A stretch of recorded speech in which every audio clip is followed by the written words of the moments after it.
awareness of the women who've died. I don't know if any of you have seen Carolyn Smith's amazing Counting Dead Women blog. It's a blog online that started to record the deaths of women. In 2012, on New Year's Day, she found an unusual number of women had been killed on New Year's Day. She thought, what's happening to these women? Why aren't they being understood as a collective, and who on earth is counting? Women's deaths were not being counted in an organised way, and what she found over the last 3 years is that women are being killed as a result of male violence in relationships in huge numbers. So yesterday we wanted to raise awareness of the cuts, but we also wanted to honour those women. We met yesterday and we marched as a women's collective from Green Park to the Statue of Eros, where we laid flowers for the women who were killed. There are 121 names on the list of women and children who died last year, women who haven't been recorded in a public space, women who weren't memorialised, women who weren't remembered. And while we talk about women, we should also be talking about families, because domestic violence and the cost of domestic violence are huge. Brothers, sisters, mothers, aunts, communities, your hospitals, your police forces, they are all affected by these cuts. 1 in 3 women will experience violence and abuse in their lifetime, and we need people to know, and we need to honour those women that have not survived, and we need to support those women who struggle from intimate terrorism every day. This is violence of the worst kind.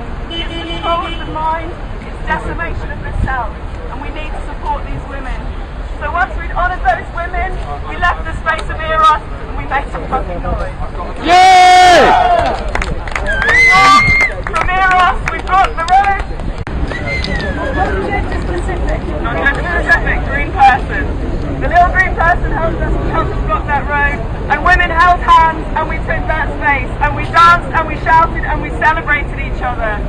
Women talked about how they had not felt for a long time that they haven't had a public space where they could speak out together, and we were able to celebrate each other, we were able to support each other, and we were able to create a critical mass. We need your support to keep creating this critical mass. We want to empower women to feel able to speak out, to stop being silenced in meeting rooms, to believe that they've got rights, and to stop women being killed. We'd like to end just by reading out our Feministo, which is an outline of our campaign, and our demands that we're going to continue to fight for up to the election and beyond, so that we can keep demanding the rights for these women who are being harmed.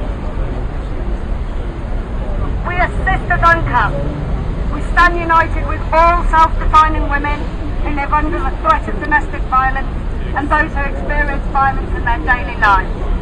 We stand against the life-threatening cuts to domestic violence services.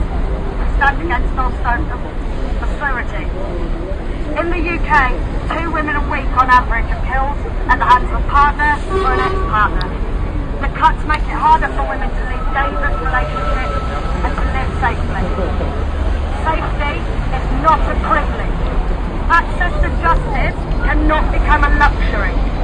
Austerity cuts are ideological, but cuts to domestic violence services are fatal. Every woman's experience is specific to her. As intersectional feminists, we understand that a woman's individual experience of violence is affected by race, class, disability, sexuality and immigration status. Doors are being slammed on women fleeing violence. Refuges are being shut down, legal aid has been cut, social housing is scarce and private rents are extortionate. What's more, local councils are selling out contracts to services who are running them on a shoestring, putting the safety of survivors at risk and deteriorating the working conditions of those who work with abused women. Our demands are these: no more cuts to domestic violence services. Restore funding that has been cut. Secure funding for specialist domestic violence services, and this should be ring-fenced at a national level. Local authorities to fully meet the demands of their communities, recognising that different women have different needs. Guaranteed access to legal aid for women experiencing domestic violence. To provide access to safe and secure social housing for women who otherwise cannot afford to flee. Panic rooms should not be classed classified as a spare room under the Measurement Plan. Safety should not be subject to immigration status. Extend access to safe housing to women with no recourse to public questions. And to those in power, our message is this: your cuts are sexist. Your cuts are dangerous. And you think that you can get away with them because you have targeted the people you perceive as powerless. We are those people. We are women. Will not be silent. We stand united and fight together, and together we will win.